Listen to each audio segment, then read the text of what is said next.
Hello বন্ধুরা, technical PV সরকার চ্যানেলে আপনাদের সকলকে স্বাগত জানাই। আমি প্রতিনিয়ত আমার চ্যানেলে চিট ফান্ডের নতুন আপডেটগুলো নিয়ে আসি। তেমনি আজও আমি আপনাদের জন্য এক বিরাট নতুন আপডেট নিয়ে আসছি। চিট ফান্ডের টাকা দেওয়া শুরু হয়েছে, সেটা আপনারা জানেন, কিন্তু চিট ফান্ডের টাকা কাদের ফেরত দিচ্ছে নামের লিস্ট দেখে নিতে কী করতে হবে, কীভাবে নামের লিস্ট ডাউনলোড করবেন, বিস্তারিত জানতে পুরো ভিডিও দেখুন। পুরো ভিডিও না দেখলে কিছু বুঝতে পারবেন না, তাই পুরো ভিডিও দেখার অনুরোধ রইল আপনাদের সকলের কাছে। তাই আর দেরি না করে ভিডিওটিকে শুরু করছি। ভিডিওটি ভালো লাগলে লাইক করবেন, কমেন্ট করবেন, বন্ধুদের সঙ্গে শেয়ার করবেন এবং আমার চ্যানেলে নতুন হয়ে থাকলে চ্যানেলটিকে সাবস্ক্রাইব করবেন।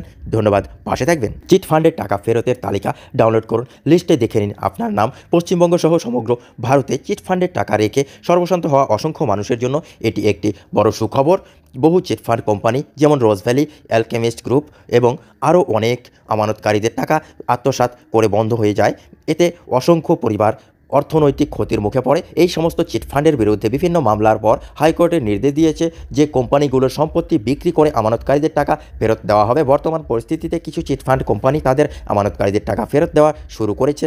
আজ আমরা আলোচনা করব কিভাবে আপনি এই টাকা ফেরত আবেদন করবেন, কি কি নথি প্রয়োজন এবং প্রক্রিয়া কেমন, কোন চিটফান্ডের টাকা ফেরত দেওয়া হচ্ছে। হাইকোর্টের তত্ত্বাবধানে নিচের চিটফান্ড কোম্পানিগুলির টাকা ফেরত দেওয়া হচ্ছে: Rose Valley, Alchemist group of company, MSP group of companies, Pailan group of companies, Vibgyor group of companies, ওরিয়র ফাইন্যান্স ইন্টারিয়াল গ্রুপ অফ কোম্পানিজ। উপরের তালিকা থেকে যে কোনো চিটফান্ডে আপনার টাকা বিনিয়োগ করা থাকলে আপনি আবেদন করতে পারেন। টাকা ফেরত পেতে প্রয়োজনীয় নথি: আপনার দাবি জানাতে এবং টাকা ফেরত পেতে আপনাকে কিছু গুরুত্বপূর্ণ নথি জমা করতে হবে। সেগুলি হলো ভোটার কার্ড পরিচয়ের প্রমাণের জন্য প্রয়োজন, আধার কার্ড ঠিকানা এবং পরিচয় যাচাইয়ের জন্য, ব্যাংক পাসবই এবং স্টেটমেন্ট, টাকা জমা দেওয়ার জন্য প্রয়োজন চিটফান্ড সার্টিফিকেট যেখানে বিনিয়োগের বিবরণ থাকবে, রিসিভ কপি, চিটফান্ডের টাকা জমার প্রমাণপত্র, কত টাকা ফেরত পাওয়া যাবে। আপনার বিনিয়োগ করার আসল টাকা ফেরত পাওয়ার জন্য বিবেচনা করা হবে, তবে কোন সুদ বা লাভের টাকা ফেরত দেওয়া হবে না। যারা এই প্রক্রিয়ায়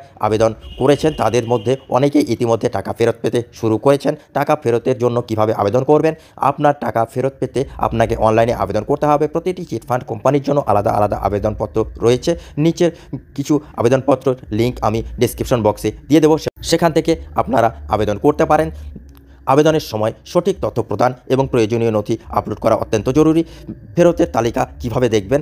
আপনার টাকা ফেরতের তালিকায় নাম রয়েছে কি না তা যাচাই করার জন্য কোম্পানিগুলির প্রকাশিত তালিকা দেখতে হবে। নিচের তালিকাগুলির লিঙ্ক আমি ডেসক্রিপশন বক্সে দিয়ে দেবো, সেখান থেকে আপনারা লিঙ্ক থেকে ডাউনলোড করে নিতে পারেন। তালিকা ডাউনলোড করে আপনার নাম এবং ডকুমেন্ট নাম্বার যাচাই করুন।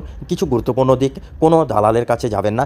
আবেদন প্রক্রিয়া সরাসরি অনলাইনে করা হয়, এটি সম্পূর্ণ বিনামূল্যে। ভুল তথ্য দেবেন না, ভুল তথ্য প্রদান করলে আপনার আবেদন বাতিল হতে পারে। সরকারি নির্দেশ মানুন। আবেদন করার আগে সংশ্লিষ্ট ওয়েবসাইটের যাবতীয় নিয়ম ও শর্ত ভালো করে পড়ুন। চিটফান্ড কেলেঙ্কারিতে ক্ষতিগ্রস্ত মানুষের জন্য এটি একটি গুরুত্বপূর্ণ পদক্ষেপ।